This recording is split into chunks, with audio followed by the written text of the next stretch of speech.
Aider les migrants, se souvenir de Martin Luther King, mais surtout beaucoup d'humanité. Voici l'actualité ce soir du 6 minutes Strasbourg Eurométropole. L'association strasbourgeoise L'Étage organise ce soir une grande vente aux enchères de tableaux à la salle de la Bourse. Particularité, ces œuvres, 72 au total, ont été offertes par quelques créateurs qui s'étaient réunis une journée entière en juin dernier pour les réaliser. Ces peintures ont en point commun l'entraide. L'Étage s'occupe de familles en grande difficulté, des migrants pour la plupart.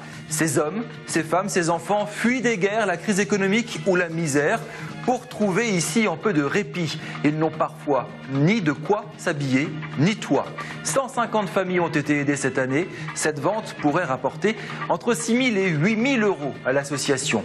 En ces temps troublés où taper sur l'étranger défoule et rassure les plus paumés d'entre nous, convaincre d'aider les migrants n'est pas chose aisée. Effectivement, on vit une période sombre et c'est très sympathique d'ailleurs de voir, vous verrez sur certaines toiles, comment les gens de l'obscurité ont fait ressortir la lumière. Et je crois que c'est un peu le rôle de l'artiste, hein, envoyer des messages, quoi. Et ils le font très très bien. Cet argent va nous servir à aider un certain nombre de familles qui sont hébergées durant cet hiver et au-delà. Donc ça permet d'acheter un certain nombre d'objets de première nécessité. Ça va des couches culottes jusqu'à des fournitures scolaires, des choses qui sont vraiment nécessaires à chacun. Et voilà. Et pour des personnes qui n'ont en général aucune ressource et très peu de moyens. Ça fait des années que nous nous battons aussi, finalement, pour que la France reste un pays accueillant et un pays d'hospitalité.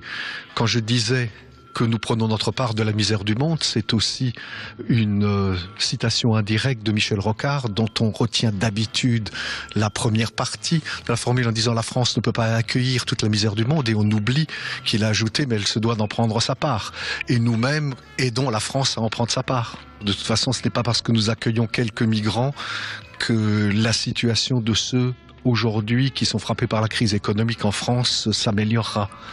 Je pense vraiment qu'il y a au niveau de notre planète, au niveau de l'humanité, une interaction nécessaire entre tous. Et ce n'est que par une véritable solidarité, fraternité humaine, que nous arriverons à la fois à faire quelque chose pour la planète et à faire avancer un petit peu la paix dans le monde.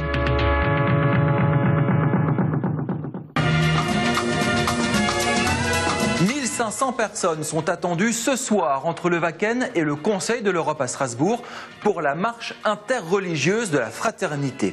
Tous les responsables religieux de la région, cathos, juifs, protestants, bouddhistes, musulmans, appellent à un rassemblement pour dénoncer les extrémismes. Le défi est grand, peut-être utopique, défendre des messages de paix et de dialogue alors que le monde saigne chaque jour un peu plus à cause du communautarisme et du terrorisme religieux. Les djihadistes de Daesh auraient exécuté un nouvel otage, russe cette fois-ci, et font de la propagande dans une nouvelle vidéo postée sur Internet. Nous avons rencontré Christian Albecker, le patron des protestants d'Alsace-Lorraine. La fraternité n'est pas arrangée aux oubliettes et l'homme d'église de faire référence à un homme de foi, Martin Luther King. Le communautarisme, c'est, à mon sens, quelque chose de catastrophique. Et la belle devise de notre République nous rappelle que la République n'est pas une juxtaposition de communautés et d'identités différentes où chacun ignore l'autre, mais la fraternité, c'est bien au-delà des différences, parce qu'il ne s'agit pas de tout mélanger, de dire on a tous le même bon Dieu, on ira au paradis. Nous avons des approches différentes de la foi, de la religion, de la relation avec Dieu, mais pour autant nous pouvons nous connaître, nous respecter. Justement, nous connaître, c'est extrêmement important parce qu'il y a rien de pire que l'ignorance qui suscite les peurs et les préjugés et l'exclusion d'autrui. Pour autant que cela dépend de vous, vivez en paix avec tous les hommes.